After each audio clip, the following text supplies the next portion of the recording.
ఊకున్నాక ఇక మ్యారేజ్ ఊకున్న అంతవరకు ఈమె తిట్టబట్టే నన్ను. నువ్వు ఎట్లా చేసినావు అట్లా చేసినావు అని కలిసి కలిసి మాకు తిట్టబట్టే. ఎందుకు తిట్టరయ్యా? సార్ ఇక ఆమె నేను ఎక్కడ చేతు ఇక ఆమె వాళ్ళేమో నా తలిగి నాతో అట్లా కడిపిసుకుంది. ఈమెనా ఇట్లా తిట్టబట్టే ఏమైపోదు అని చెప్పి నేను సూసైడ్ చేసుకున్నాను సార్. చేసుకుంటే ఇక మా అన్నోళ్ళు అందరూ ఇక హాస్పిటల్ తీసుకుపోయి నాకు బాగా చేపించి మళ్ళీ ఇంటికి తీసుకొచ్చినాక నేను పోలేను అప్పటికి కూడా. ఇక నేను రాను అని చెప్తే కూడా వినలేరు. లేదు మేము అందాల్సి వస్తాం, నువ్వు అట్లా చేస్తే ఇట్లా మమ్మల్ని మధ్యలో వదిలేసి అట్లా అన్న. సరేలే అని చెప్పి ఆడికి ఓకే తీసుకొని మీకు చెప్పకుండానే పోతున్నా 4-5 నెలల వరకు పోయినా వచ్చిన. మరి ఇక డ్యూటీకి పోవాలి. నైట్ బండి నింపుకొని వస్తే పొద్దుగాల వస్తే సాయంత్రం పో. ఇక ఉంది కదా మధ్యలో ఇల్లు అని చెప్పి తిని ఇట్లా వెళ్ళిపోదామంటే గొడవ. ఇక సరే ఆడని చెప్పి ఇంటికి వస్తా. ఆడ ఉండి ఇంటికి వస్తా. ఆడ ఏదో గొడవ పెట్టి ఆడుకొని ఇంటికి వస్తా. ఇంటికి వచ్చినాక 1 గంట సేపు ఇంటికాడ పిల్లలతో ఉందో మాట్లాడమని చెప్పి ఇంతసేపు ఇంటికాడ ఎందుకు ఇలావటం. ఇక్కడ నైట్ వచ్చి ఇప్పుడు మాత్రం అని పోయినా ఇప్పుడు ఇంకా ఇంటికాడ 1 గంట సేపు ఇలావటం. పోరాదకపోతే అన్లోడ్ అయితే మళ్ళీ జల్ది రావా ఇడికి. మళ్ళీ అన్లోడ్ చేసి మళ్ళీ ఆమె దగ్గరికే పోవాలి, మళ్ళీ వీళ్ళ దగ్గరికి పోనీయదు. పోకుండా ఉందునా నేను మందాయిసి వస్తున్నా. ఇప్పుడు వస్తున్నా నేను ఇక రోడ్డు మీద లారీల కింద పడతాను. అంటే నీ భార్య నీ కూతురు నువ్వు ఏడ్చినా నీ జాలి లేదు. ఉన్నది మాత్రం బెదిరిస్తే వెళ్ళిపోతావు. ఇప్పుడు ఏం చేయాలనుకుంటున్నావు నువ్వు? ఏం చేయాలి మీరే చేయండి సార్. నా భరించే ఉన్న విషయం చెప్తున్నా సార్. ఏం దాపెట్టుకునిలే. ఆమె ఇట్లా టార్చర్ పెడుతుంది. నా వల్ల అయితే కాదు. భయం నీకు? ధైర్యం లేదా? ఒకసారి తిట్టి నేను ఇట్లా హైదరాబాద్ వచ్చేసిన మందు తాగింది. తప్పు నీదే. నీ తప్పు కనపడుతుంది. ఇక్కడ నేను బ్లాక్ మెయిల్ చేస్తున్నారు, నేను ఇరికిస్తున్నారు, తీసుకెళ్ళి ఇట్లా ఇరికిస్తున్నారు నేను. ఆయన చెల్లదది. భార్య ఉండగా బిడ్డలు ఉండగా నువ్వు ఎంతమంది పెళ్లి చేసుకో. ఇప్పుడు నేను ఆమె కావాలంటుంటే చెల్లదు. ఆమె నేను తిట్టినా కూడా మరి ఒకరోజు తిడితేనే మందు తాగింది. ఇప్పుడు మళ్ళీ ముందర తిడితే తాగదని గ్యారంటీ. తాగితే నీకేమిటంటున్నా? తాగితే నీకేంటి సంబంధం? నీ పెళ్ళాం ఎడితే నీకు సంబంధం లేదు, నీ కూతురు ఎడితే నీకు సంబంధం లేదు. నీకు అనిపించలా? నీకు అమ్మ నాన్న భార్య ఇతర అన్నలు తమ్ముడు అందరూ ఉన్నారు కదా, వాళ్ళ సంవత్సరాలు బాగున్నాయి కదా. నీ కర్మ ఎట్టు కాలిపోయిందేంటి మరి? అక్కడ చేయొచ్చా? ఆల్రెడీ ఇంకో పెళ్లి వేసుకుని ఆడది, ఆడ వదిలేసింది, బ్లాక్ మెయిల్ చేస్తుంది, నువ్వు భయపడిపోతున్నావు, తాగుతానంటే పరిగెత్తున్నావు. పెళ్ళాం బిడ్డలతో ఉంటేనా పరిగెత్తులు వెళ్ళిపోతున్నావు. అటు ఎవడేం చేస్తాడా? నీ భార్య బిడ్డలే కావాలా? ఆమె వద్దు అసలు. 100% వద్దు. నీ పెళ్ళ బిడ్డ ఉంటే చెప్పు. నా వల్ల నీ పెళ్ళ బిడ్డ ఉంటే చెప్పు. ఆ మాట కొట్టేవా? నీ మాట ఆగు. చాలా వేసాడు అంత ముందు. ఆగు చేశాడా? చేశాడు సార్. మస్తు తప్పు చేసాడు. నా పిల్లలు అన్నం లేక పండుకున్నా కానీ పట్టించుకోలేడు. మేడం, డాక్టర్ గారు సార్, ఇది నా అభిప్రాయం. డాక్టర్ గారు సార్ మీరు నిర్ణయించండి. లలితని వాళ్ళ పిల్లల్ని చూస్తూ ఉంటుంటే ఇందాకటి నుంచి మనసు చాలా బాధ కలుగుతుంది సార్. ఎందుకంటే అసలు ఇక్కడ ఎవరిది తప్పు అనేటటువంటి ప్రశ్నకి సమాధానం దొరక్క వాళ్ళు అలా ఏడుస్తున్నట్టు అనిపిస్తుంది. నెంబర్ 2 ఏంటంటే ఒక ఫిక్సేషన్, అంటే ఒక విధమైనటువంటి అంటే చాలా అనిపించింది. లలిత చాలా అనిపించింది, తనతో పాటు తన పిల్లలు అనిపించారు అనేటటువంటి అంశాన్ని మనం అందరూ ఇక్కడ చూస్తున్నాం, అందరూ అంగీకరిస్తున్నాం. దాంట్లో ఎటువంటి డోకా లేదు. కానీ ఏంటంటే ఒక ఫిక్స్డ్ బిలీఫ్, అంటే ఒక ఆలోచన. ఏంటి ఆ ఫిక్స్డ్ బిలీఫ్ అంటే కనుక, నాకు 3 పిల్లలు ఉన్నారు, ఈ 3 పిల్లల యొక్క భవిష్యత్తు ఏంటైపోతుంది, నా భవిష్యత్తు ఏమైపోతుంది, అంత ఆగమ్యగోచరం అయిపోయింది. ఈ భవిష్యత్తును కాపాడగలిగేటటువంటి ఏకైక వ్యక్తి ఎవరు అంటే కనుక నా భర్త.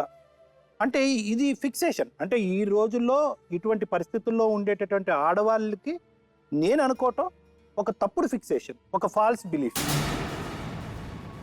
ఇటువంటి సైకాలజీ అన్నది ఎందుకు నేను ప్రమాదం అని అంటున్నానంటే సార్, ఈ అమ్మాయి అనుభవించకూడనటువంటి వయసులో అనుభవించింది.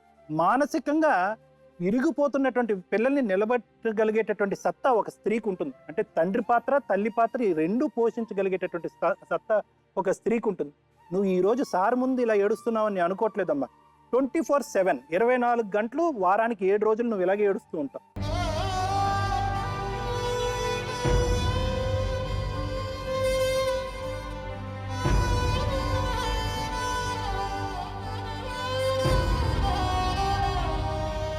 అంటే నువ్వు ఏడవటం వెనకతల ఖచ్చితంగా ఒక భయంకరమైనటువంటి కారణం ఉంది, ఎందుకంటే నీ భవిష్యత్తు ఆగమ్య గోచరం. కానీ నేను అడిగేటటువంటి ప్రశ్న ఏంటంటే, ఇందాక నీ పాప పెద్దమ్మాయిని చూస్తుంటే 12 సంవత్సరాలు సార్ అమ్మాయికి, 12-13 మధ్యన ఉండేటటువంటి వయసు. అవునండి. కానీ ఎవరైనా కూడా ఆ అమ్మాయిని చూసి ఈ అమ్మాయికి 12 సంవత్సరాలు ఏంటి, ఈ అమ్మాయికి 7 సంవత్సరాలు అనుకుంటా. అంటే ఎదుగుదల కూడా వాళ్ళకి మానసికమైనటువంటి పరివర్తన అనేటటువంటిది పిల్లల్లో రాకపోతే, మానసిక దృఢత్వం అన్నది పిల్లలు లేకపోతే కనుక శారీరకంగా వాళ్ళ ఎదుగుదల కూడా ఇలాగే లోపించబడుతుంది. ఇతను చేసింది తప్పు పనే, కానీ ఈ తల్లి ఇలా కంటిన్యూస్గా ఏడవటం వల్ల పిల్లల్లో కాన్ఫిడెన్స్ అన్నది చచ్చిపోతుందమ్మా. అంటే వాళ్ళకి ఒక ధైర్యం అన్నది చచ్చిపోతుంది, నమ్మకం అన్నది పోతుంది. నీ పిల్లల్ని కాపాడుకోవటం, వాళ్ళ మానసిక పరిస్థితిని కాపాడుకోవటం, ముఖ్యంగా వాళ్ళ మీద వాళ్ళకు ఉండేటటువంటి నమ్మకాన్ని కాపాడటం చాలా ఇంపార్టెంట్. కానీ ఏంటంటే ఇందాక నీ కూతురు అలా ఏడుస్తుంటుంటే నాకు అనిపించింది, ఎందుకమ్మా ఈ అమ్మాయి ఈ స్థాయికి ఎందుకు మానసికంగా విరిగిపోయింది, ఏం పరిగెడుతుంది ఈ అమ్మాయి మనసులో అని చెప్పి ఇందాక నుంచి ఆ పాపను చూసి నేను విశ్లేషిస్తాను. నాకేం అర్థమైందో తెలుసమ్మా, ప్రతిసారి ఇతను ఈ అంజయ్ గారు వచ్చి నీ మీదొట్టు అని వాగ్దానం చేసినప్పుడల్లా ఆ పిల్లలకి సంతోషపడాలో లేదంటే ఈ రాక్షసి వచ్చి మీద పడతాదో అని భయపడాలో అని చెప్పి వణికిపోవటం వల్ల వాళ్ళు ఇలా ఏడుస్తున్నారు ఈరోజు. ఒకప్పుడు ఇతనే అది డిసైడ్ చేసుకుని వెళ్ళిపోయి ఉంటే కనుక ఈ పిల్లలు ఈ రోజు అలా ఏడ్చుండేవారు కాదు. వస్తాడు నాన్న వచ్చాడు, అమ్మో వస్తుందేమో అనేటటువంటి భయంతో ఆ పిల్లలు ఆ భయభ్రాంతులు అయి బతుకుతున్నారు. ఈరోజు సువర్ణ చాలా సులభంగా మాట్లాడుతుంది, లేదు సార్ 2 రాత్రులే వెళ్ళాను. చాలమ్మా, 2 రాత్రులు చాలు.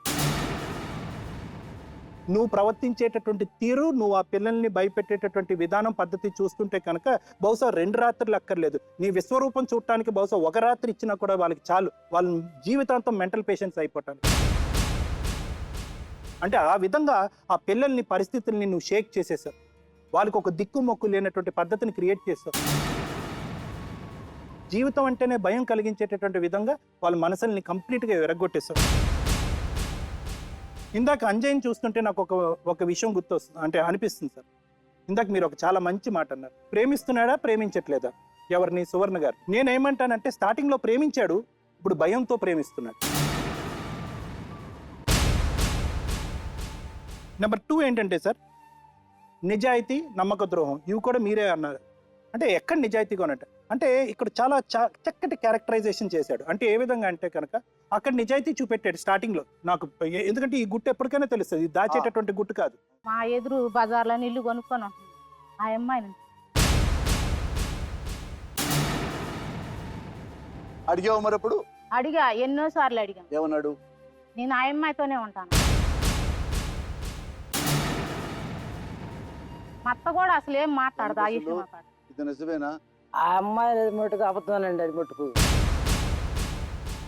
వాళ్ళిద్దరిని చెప్పమన్నాడు. అడుగుతానా? అడుగుతా. వాళ్ళు కూడా కాదు అంటే మటుకు ఉరేసుకొని చచ్చిపోతాను. మీ అమ్మ చెప్పింది నిజమా, మీ నాన్న చెప్పింది నిజమా? మా అమ్మ చెప్పిందే నిజం అండి. అంతకుముందు అక్కడే తిరువురులోనే ఒక అతనితో పెళ్ళయింది. నీకు ఆల్రెడీ పెళ్ళయింది? అయింది సార్. ఇంకా మా ఒక ఇద్దరికి నీకు ఇష్టం లేకపోతే తాలిబొట్టు తీసి ఇచ్చేయమన్నారు, ఇచ్చేసాను. అసలు ఫస్ట్ భార్య చనిపోయిన దాంతో సమానం, అసలు చచ్చిపోయిందని చెప్పాడు ఆయన. అయితే